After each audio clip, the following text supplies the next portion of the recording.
100 बहुओं का ससुराल। सुशीला अपनी बेटे कुणाल के लिए बहुत ही चुनकर बहू लेकर आती है। सुशीला की बहू नीलम बड़ी गुणी और सुंदर है। वो जॉब भी करती है और घर भी अच्छे से संभालती है। सुशीला अपनी बहू को बहुत प्यार करती है।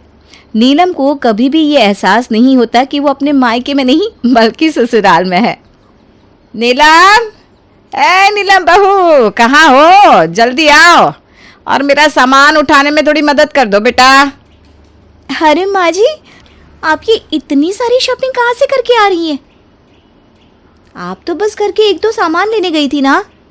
अरे गई तो थी, पर वहाँ मुझे एक नई दुकान दिख गई और मैंने सोचा क्यों ना थोड़ी शॉपिंग ही कर लूँ। लाइए, पहले ये सब ठेले आप मुझे दीजिए और आराम से बैठिए। आज तो बहुत थकी मैं, बाहर बहुत ही गर्मी थी। अच्छा माँ जी, दिखाइए तो सही आप क्या लेकर आई हैं। ये देख, ये नीला सूट मैं अपने लिए लाई हूँ और ये गुलाबी तेरे लिए, और ये 2 टी-शर्ट मैं कुणाल के लिए लेकर आई हूँ। वाह माँ जी, ये तो बहुत ही सुंदर है। थैंक यू माँ जी, आप बहुत अच्छी हो। सास और बहू अपने गप्पे मार रहे थे, तभी उनकी काम वाली लक्ष्मी बर्तन धोकर जाने लगती है। जाते जाते वो भी वहाँ खड़े होकर कपड़े देखने लगती है। कपड़े तो सच में बहुत ही सुंदर है मालकिन, आपकी पसंद का ना कोई जवाब नहीं। अरे ऐसा भी कुछ नहीं है।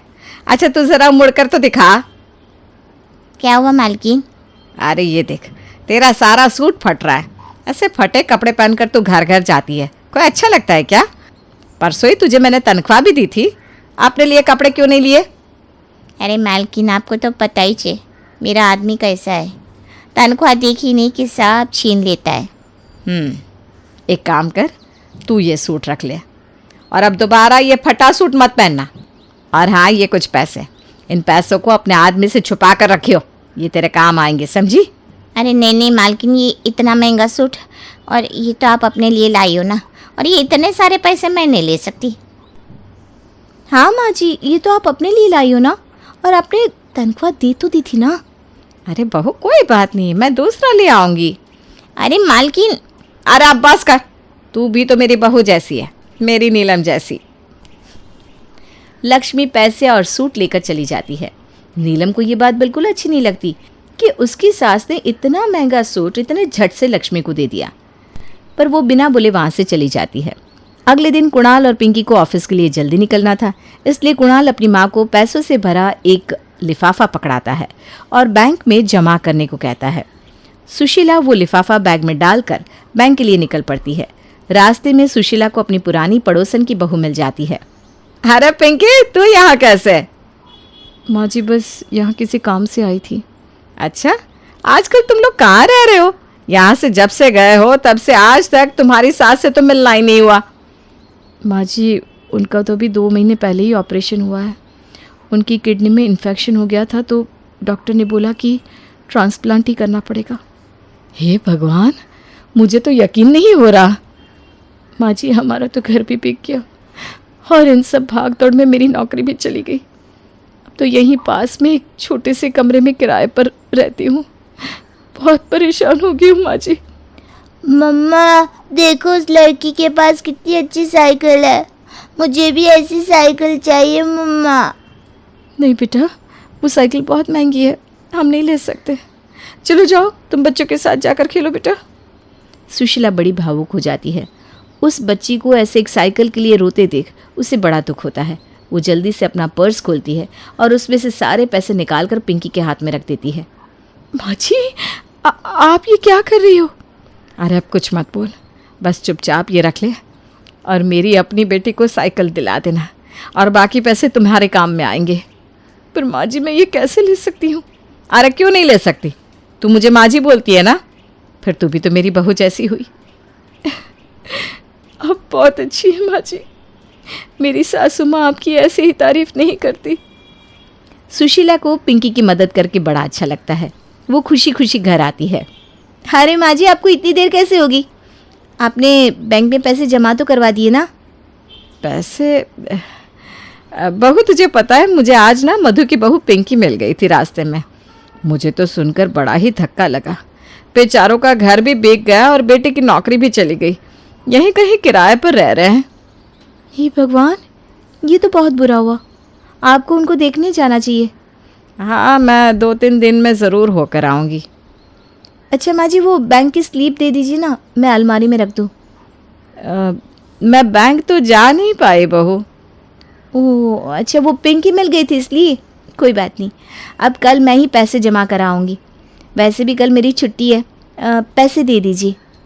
अरे बहू, वो ना पिंकी की बेटी एक साइकिल के लिए रो रही थी और पिंकी की हालत भी बड़ी बुरी हो रही थी, तो मुझसे देखा नहीं गया। तो आपने क्या किया माँ जी? मैंने वो सारे पैसे पिंकी को दे दिया। ये सुनकर नीलम वहीं खड़ी हो जाती है। उसे तो एक बार को यकीन ही नहीं होता। उसकी हालत देखने वाली होती है। अरे क्या हुआ बहू, ऐसे चौंक कर क्यों खड़ी हो गई? मैंने उसकी मदद करके एक अच्छा काम ही तो किया है। माँ जी, वो एक बहुत बड़ी रकम थी जो हम अपने नए घर के लिए जमा कर रहे थे। आपने ऐसा क्यों किया माँ जी? मदद के नाम पर आप उसे साइकिल दिला देती, पर इतने सारे पैसे दे दिए। अरे वो भी तो मेरी बहू जैसी है ना। मैं क्या बोलूँ अब ये शाम को आएंगे, पता नहीं क्या कहेंगे। रात को जब कुणाल खाना खाकर सोने की तैयारी में होता है तो नीलम गुस्से में उसके पास जाती है। भूल जाओ कि हम नया बड़ा घर ले पाएंगे कभी भी। अरे ऐसे क्यों बोल रही हो नीलम? हम नया बड़ा घर ज़रूर लेंगे। कैसे लेंगे? फ्री में मिल जाएगा क्या? अरे फ्री में क्यों मिलेगा? हम हर महीने पैसे बचाकर बैंक में जमा तो करवाते हैं, उनसे लेंगे। वो पैसे बैंक तक पहुंचेंगे तब ना। अरे क्या हुआ, तुम ऐसे बात क्यों कर रही हो? अगर तुम्हारी माँ पूरी दुनिया को ऐसे ही पैसे लुटाती रही ना, तो ऐसा ना हो कि हमारा यह छोटा सा घर भी बिक जाए और हम सड़क पर आ जाएं। अब किसको दे दिए पैसे उन्होंने? वो मधु आंटी को, उनके पड़ोस में रहती थी ना, उनकी बहू पिंकी मिली थी, उनको सारे पैसे दिए आई हैं जो तुमने बैंक में जमा करने को दिए थे। हैं? ये क्या बोल रही हो तुम? मेरी भी ऐसी ही हालत हो गई थी जब उन्होंने मुझे बताया था। अरे मदद करना बुरा नहीं है, पर इतनी ऐसे पैसे लुटा लुटा कर हर किसी को बोल देती है, अरे ये तो मेरी बहू जैसी है, ये तो मेरी बहू जैसी है। जाने कितनी बहू बना रखी है तुम्हारी माँ ने। माँ के इस दान पुण्य से मैं भी दुखी हूँ। हम इतने तो अमीर नहीं है, पर माँ समझती क्यों नहीं है? जिसको ही तकलीफ में देखती है बस उनको उसमें तुम नजर आ जाती हो। मैं कैसे? अरे मतलब उनको सब अपनी बहू जैसी लगती है। कुणाल और नीलम उस रात बड़े परेशान रहते हैं, पर वो अपनी माँ को कुछ बोल भी नहीं सकते थे, नहीं तो कहीं उन्हें बुरा लग गया तो। अगले दिन एक नई शुरुआत होती है। कुणाल और नीलम दोनों साथ में ऑफिस के लिए निकल जाते हैं। उसकी बाद सुशीला घर पर अकेली होती है। वो घर पर बोर हो रही थी, इसलिए टीवी देखने लगती है। कुछ देर बाद दरवाजे की बैल बजती है। अरे इस वक्त कौन आ गया? वो जाकर दरवाज़ा खोलती है तो सामने उसका भतीजा और उसकी बहू रज्जो खड़े थे। नमस्ते बुआ जी। नमस्ते माँ जी। नमस्ते बच्चों, नमस्ते। आओ अंदर आ जाओ। तुम दोनों आने वाले हो, मुझे बता देते तो मैं नीलम को ऑफिस नहीं जाने देती। अरे नहीं बुआ जी, भाभी जी की छुट्टी क्यों करवानी? वो तो आज अचानक आना पड़ गया, वरना फ़ोन करके ही आता। अरे कोई बात नहीं बेटा, ये भी तो तेरा ही घर है। अच्छा मैं पहले कुछ चाय नाश्ता लेकर आती हूँ, फिर हम बातें करते हैं। अरे नहीं बुआ जी, कुछ लाने की ज़रूरत नहीं है, बस वो आपसे कुछ बात करनी थी। हाँ हाँ बोल बेटा, क्या हुआ? वो बुआ जी समझ नहीं पा रहा हूँ कैसे बोलूँ। अरे जैसे बचपन में बोलता था ना, बिल्कुल वैसे। आज बड़ा हो गया है तो बुआ को नहीं बताएगा क्या? है, चल जल्दी से बता क्या बात है। वो बुआ जी, वो बुआ जी मैं बताती हूँ आपको। दरअसल इनको काम के सिलसिले में कुछ महीनों के लिए बाहर जाना है। अब ये मुझे अकेले छोड़कर जाना नहीं चाहते, इसलिए बस चाहते हैं कि जब तक ये वापस ना आए मैं यहीं रहूँ आपके पास। वो बुआ जी ऐसी हालत में किसी बड़े का होना तो ज़रूरी है ना। कैसी हालत में बेटा? क्या हुआ है? वो रज्जो पेट से है, अभी दूसरा महीना ही लगा है। अरे वाह, ये तो बड़ी खुशी की बात है बेटा। मैं तो बड़ी खुश हूँ। अब मैं जल्दी दादी भी बन जाऊंगी। ये तो तूने बड़ी अच्छी खबर दी है। और हाँ, तू रज्जो की चिंता मत कर, ये भी तो मेरी बहू ही है, कि इसका मैं पूरा ध्यान रखूंगी। आप बहुत अच्छी हो बुआ जी। राजू अपनी बीवी रज्जो को सुशीला के पास छोड़कर चला जाता है। बहू तू जा अंदर कमरे में आराम कर, बिल्कुल अपने घर की तरह रहना। हाँ? जैसे मेरी नीलम बहू है वैसे ही तू है मेरे लिए। कुछ भी चाहिए तो मुझे बता देना है। जी माँ जी। शाम को कुणाल और नीलम थके हारे ऑफिस से आते हैं। आने में उनको देर हो जाती है, इसलिए नीलम फटाफट किचन में खाना बनाने जाती है। अरे बहू क्या बना रही है? आलू मटर और रोटी बना रही हूँ माँ जी। अच्छा तो एक जने का खाना और बना देना। हाँ किसके लिए माँ जी? कोई आ रहा है क्या? आ नहीं रहा, आ गई है मेरी बहू रज्जो। वो राजू है ना मेरा भतीजा, उसकी बीवी रज्जो। अच्छा रज्जो आई है, ये तो बड़ी अच्छी बात है। अब रज्जो को बोल देना कि 2-4 दिन रहकर ही जाए। अरे 2-4 दिन नहीं, अभी तो वो यहीं रहेगी। यहीं रहेगी मतलब? सुशीला फिर नीलम को सारी बात बताती है। नीलम को समझ में नहीं आ रहा था कि वो इस बात पर क्या बोले। वो सीधा कुणाल के पास जाती है। ये भगवान, माँ भी ना एक प्रेग्नेंट औरत को ऐसे कैसे अपनी जिम्मेदारी पर रख लिया, और वो भी पता नहीं कब तक के लिए। छोड़ो भी, मैं तो बस बताने आई थी। मैं चलती हूँ, जाकर खाना भी तो बनाना है। नीलम वापस जाकर खाना बनाने लगती है, तभी रज्जो आकर कहती है, अरे दीदी नमस्ते, कैसी हो आप? मैं ठीक हूँ रज्जो, तुम बताओ। मैं भी ठीक हूँ दीदी। अच्छा आप क्या बना रही हो? आलू मटर। आलू मटर? मुझे तो पनीर की सब्ज़ी खाने का मन था। खैर कोई ना, आलू मटर ही खा लूँगी। ये बात सुशीला सुन लेती है और उसी वक्त नीलम को पनीर की सब्जी बनाने के लिए कहती है। नीलम पहले ही थकी हारी होती है और ऊपर से पनीर की सब्जी। रज्जो मुस्कुराते हुए एक सेब उठाकर वहां से निकल जाती है। नीलम गुस्से में एकदम लाल चुपचाप खड़ी थी। 2-2 सब्जी बनाने में उसे घंटों लग जाते हैं।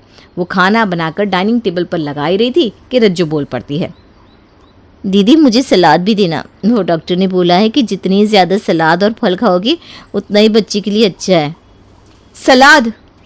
नहीं आप थक गई होगी ना, अब बैठो मैं ले लेती हूँ सब कुछ। अरे बहू तू आराम से बैठ और खाने का स्वाद ले। जी माँ जी। अरे नीलम तुझे नहीं, मैं रज्जो को बोल रही थी। वो प्रेग्नेंट है ना, तू जा उसके लिए सलाद लेकर आ। जी माँ जी। कुणाल ये सब देख रहा था और उसे बड़ा ही गुस्सा आ रहा था।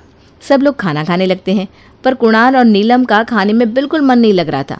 उनको रज्जो की हरकतें बिल्कुल सही नहीं लग रही थी। पर सुशीला जी को कुछ दिखे तब ना। वो रज्जो को कोई काम नहीं करने देती और उसके ऊपर ढेरों पैसे उड़ाती रहती। काफ़ी दिन निकल जाते हैं। कुणाल और नीलम अपने सामने सुशीला को पैसे लुटाते चुपचाप देखते रहते हैं। एक दिन कुणाल ठान लेता है कि वो अपनी माँ से इस बारे में बात करेगा, पर वो जैसे ही उनको समझाता है सुशीला जी रोने लगती है। मैं तो बस एक अच्छा काम कर रही थी बेटा, अगर तुझे पसंद नहीं है तो मैं उसे आज ही बोल देती हूँ। माँ ऐसी बात नहीं है, अब समझो ना। वो अब क्यों नहीं देख पा रही हो माँ? आप रहने दो प्लीज़, माँ जी को कुछ मत बोलो। माँ जी कुछ गलत नहीं कर रही है। आप चलो अभी अपने कमरे में चलकर आराम करो। नीलम कुणाल को अपने कमरे में ले जाती है। कुणाल को ये बात समझ में नहीं आती कि नीलम ने माँ जी को समझाने क्यों नहीं दिया। माँ जी को कुछ भी बोलने का कोई फ़ायदा नहीं है। जब तक वो अपनी आंखों से देख नहीं लेगी उनको यकीन नहीं होगा, और ये काम मैं करूँगी। अब बस आप देखते जाओ। अगले ही दिन नीलम की छुट्टी होती है और वो घर पर ही रहकर रज्जो पर नज़र रखती है।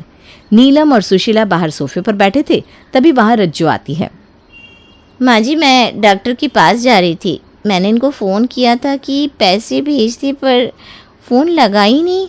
अरे मैं देती हूँ ना पैसे, बता कितने चाहिए? जी बस 10,000। 10,000? मैं इनसे वापस करवा दूंगी दीदी। अरे नहीं नहीं रज्जो, तुम्हें जितने पैसे चाहिए तुम रख सकती हो।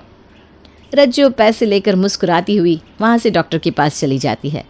नीलम अपनी सासू माँ के पास बैठी थोड़ी देर बातें करती है, फिर बातों ही बातों में बोल देती है, बेचारी रज्जो यहाँ कितनी अकेली है ना। देखो ना डॉक्टर के पास भी अकेले जाना पड़ता है। अरे मैं तो उससे कहती हूँ कि मुझे ले जाया कर, पर वो मना कर देती है। क्योंकि वो नहीं चाहती ना कि आप परेशान हो। पर आपको जाना चाहिए माँ जी, इतनी बड़ी जिम्मेदारी ली है आपने, तो ऐसी लापरवाही ठीक नहीं है। क्या पता अंदर अंदर उसे कोई तकलीफ हो। अरे ये तो मैंने सोचा ही नहीं बहू, मैं अब अगली बार से उसके साथ ज़रूर जाऊंगी। अरे माँ जी अगली बार क्यों, अभी चलते हैं ना, मेरी भी छुट्टी है, मैं भी आपके साथ चलती हूँ। वहाँ से हम रज्जू को कुछ अच्छा सा खिलाने ले चलेंगे, और वो हमें वहाँ अचानक ऐसे डॉक्टर के पास देखेगी तो कितनी खुश हो जाएगी ना। हाँ बहू ये तो बहुत अच्छा आइडिया है, चल चल जल्दी चलते हैं। नीलम और सुशीला रज्जू के पीछे पीछे निकल पड़ते हैं। वो सीधा डॉक्टर के पास जाते हैं, पर वहाँ जाकर उनको एक नई कहानी सुनने मिलती है। रज्जू? कौन रज्जू? मेरे पास कोई रज्जू नाम की प्रेग्नेंट लेडी नहीं आती मैम, आप किसी दूसरे क्लिनिक में आ गई हो। अरे रज्जो तो हमेशा मुझे आपके ही क्लिनिक का नाम बताती है। अरे माँ जी क्या पता हम ही गलत आ गए हो। चलो चलते यहाँ से, मैं आपको ना अभी एक और बढ़िया सी जगह लेकर जाती हूँ। अरे पर रज्जो, अरे जब घर जाओगे तो उससे खुद पूछ लेना, ठीक है ना। नीलम अपनी सास को एक मॉल में लेकर जाती है। वहाँ अपनी सास को सीधा एक रेस्टोरेंट में ले जाती है। ये जगह ठीक है बैठने के लिए माँ जी, बैठी ना, यहाँ का खाना ना बहुत यम्मी है। अरे पर घर पर खाना बना तो है ना बेटा। अरे माँ जी कभी कभी बाहर का खाना भी खा लेना चाहिए। नीलम खाना ऑर्डर करती है और दोनों सास बहू खाना खाने लगती है। खाना खाते खाते सुशीला जी एकदम रुक जाती हैं। उनके चेहरे का तो रंग ही उड़ जाता है। क्या हुआ माँ जी, रुक क्यों गई? खाओ ना खाना। नीलम बहू जरा वो देखना, उधर वो रज्जो और राजू ही है ना, या मेरी आंखें धोखा खा रही है? अरे हाँ, ये तो राजू और रज्जू ही है। ये यहाँ क्या कर रही है? और ये राजू तो बाहर गया था। चलिए माँ जी अभी चलकर पूछ लेते हैं। नीलम और सुशीला उन दोनों के पास जाते हैं। राजू और रज्जू की तो सुशीला और नीलम को देखकर ही हालत खराब हो जाती है। यह सब क्या है रज्जो? तू तो डॉक्टर के पास गई थी ना, और तू तो बाहर गया हुआ था। और ये तेरा पेट, तू प्रेग्नेंट थी तो ये पेट अचानक से गायब कैसे हो गया रज्जो? वो माँ जी, मैं डॉक्टर के पास ही गई थी, पर वो मैं तो आज ही आया हूँ बुआ। सर आपका बिल। और हाँ, आप पिछले हफ्ते अपना ये बॉक्स यहीं भूल गए थे। पिछले हफ्ते? पर ये तो 2 महीने से बाहर था, बॉक्स किसी और का होगा। नहीं मैम, ये तो हर हफ्ते लंच करने यहीं आता है, ये बॉक्स इनका ही है। चलो माँ घर चलते हैं, अब कुछ पूछने की ज़रूरत नहीं है। कुणाल और नीलम उसी वक्त सुशीला को घर ले आते हैं। पिछले हफ्ते उसी रेस्टोरेंट में मेरी मीटिंग थी और तभी मुझे ये सब पता चला। तो मुझे क्यों नहीं बताया? क्योंकि आप यकीन नहीं करती ना, इसलिए ये सब आपके सामने लाना ज़रूरी था। रज्जू और राजू ने आपको पागल बनाया। ना तो वो प्रेग्नेंट थी और ना ही राजू बाहर गया हुआ था। वो बस आपको लूट रहे थे माँ जी। पता नहीं है आपको किसी भी बेचारी लड़की को देखकर क्या हो जाता है। सबको अपनी बहू समझ बैठती हो और सब लुटाने तैयार हो जाती हो।